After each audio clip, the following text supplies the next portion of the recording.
Good morning. Welcome to the Sunday morning video reflection from Bethlehem Lutheran Church here in New Orleans, Louisiana. This week was a big week at Bethlehem. Through our community table program and our partners at Glade Waves, we provided over 370 free Thanksgiving meals to our neighborhood, along with coats and backpacks. If you'd like to learn more about our ministry and our work, please visit us at blcnola.org or find us on Facebook at www.facebook.com/BethlehemNola. Today is the first Sunday in Advent, the first Sunday of the new church year. And today I'd like to invite you to activate your imagination and pretend you're in a boat. No, not a big yacht and not a cruise ship. It is 2020 after all, but a humble rowboat. Because the interesting thing, and sometimes the frustrating thing about rowboats, is that if you're making one go, you sit backwards so that you can pull the oars with the strongest motions of your arm and core muscles. And that means that in a rowboat, you are facing backwards, but moving forwards. There's even a special word for the action of rowing a boat. It's called sculling. This motion to row a boat forward while facing backward. I'm asking you to imagine this because I think it's the perfect analogy to what most of our souls are doing right now. 2020 has been an extraordinary year, defined for most of us by the most extreme long-term interruptions to our lives that we've ever experienced.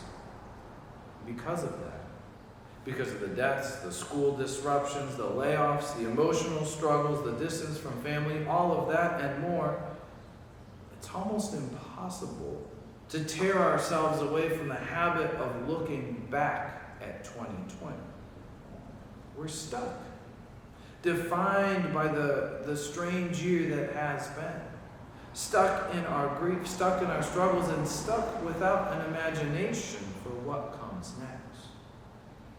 But here's what I love about the image of sculling, of rowing our boats, of going forward while looking backward. Even as we're stuck looking backwards, time continues to pass and carry us forwards. Today, as I mentioned, is the first Sunday in Advent, the first Sunday of a new church year, and it has arrived despite our best efforts and expectations. Even though at times this year has felt like it was 10 years long, this Sunday brings a return to the cycle of church holidays, observances, and rituals that guide us through life. Advent, Christmas, Epiphany, Lent, Easter, and Pentecost, all of these different seasons and holidays carry different meanings and habits. They're a way of looking at our lives through lenses that interpret time differently.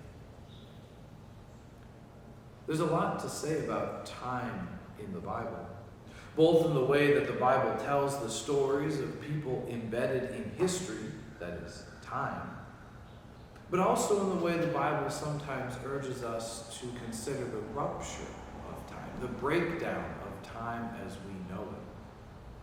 Our gospel passage from Mark today is one of the latter. Here's how it begins in Mark chapter 13. In those days, after that suffering, the sun will be darkened, and the moon will not give its light, and the stars will be falling from heaven, and the powers in the heavens will be shaken. Then they will see the Son of Man coming in clouds with great power and glory. Then he will send out the angels and gather his elect from the four winds, from the ends of the earth to the ends of heaven. The beginning of this passage, in those days after that suffering, the sun will be darkened, refers to an apocalyptic moment after which nothing can ever be the same again. The moment Jesus speaks of is beyond our normal experience of time. It's something that changes time in a mysterious way. Now, it's important to be clear that the mystery of this is important and relevant. There's a long list of people who have made fools of themselves by trying to decode the apocalyptic passages of the Bible, like this, the book of Ezekiel, the book of Revelation, through patterns of numbers, references to specific events, symbolism, and codes, and none of that, it should be said, has ever panned out. So this is as good time as any to say that if anyone ever claims to you that they figured it out, or decoded or demystified the Bible, that they are full of nonsense. Why? Well, here's how the passage continues. But about that day or hour no one knows, neither the angels in heaven nor the Son, but only the Father. Beware, keep alert, for you do not know when the time will come. No one knows. So stop speculating, hoping, worrying. No one knows. And that's okay.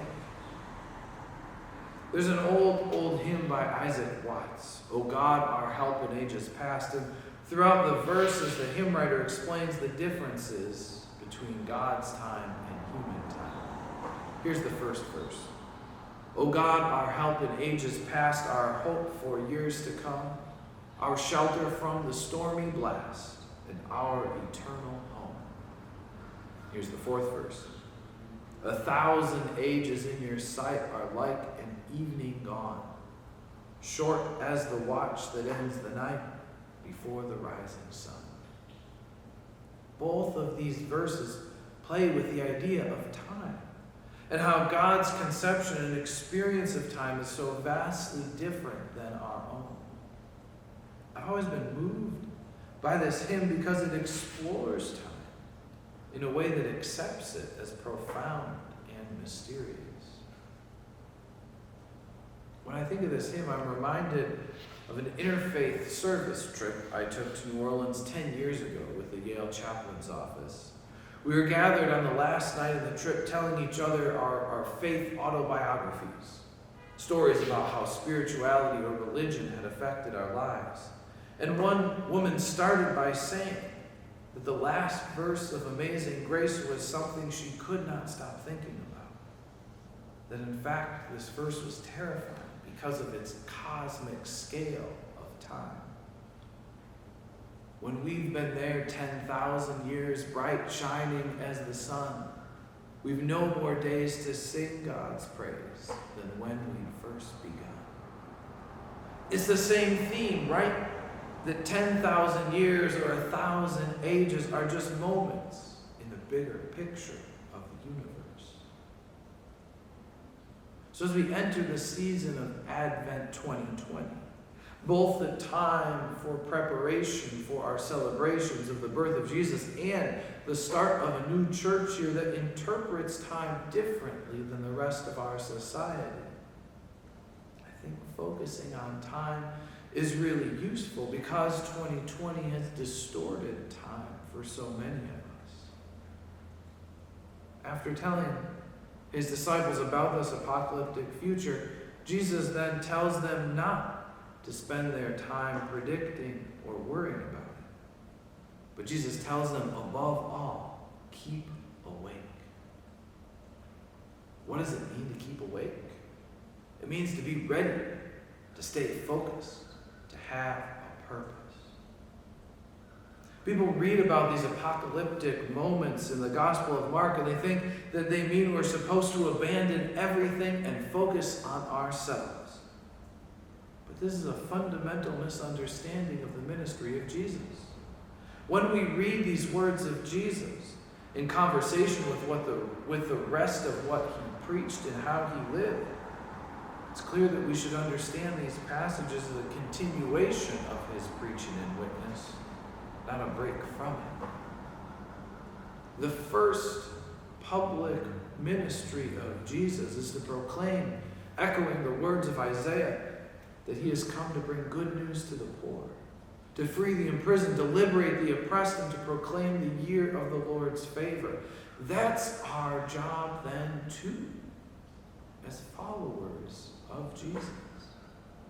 The job doesn't change when things get mysterious, when things get wild, when time seems to stop having meaning. The job is always the same. To keep awake. As Jesus instructs, invites us to reimagine how we row our boats.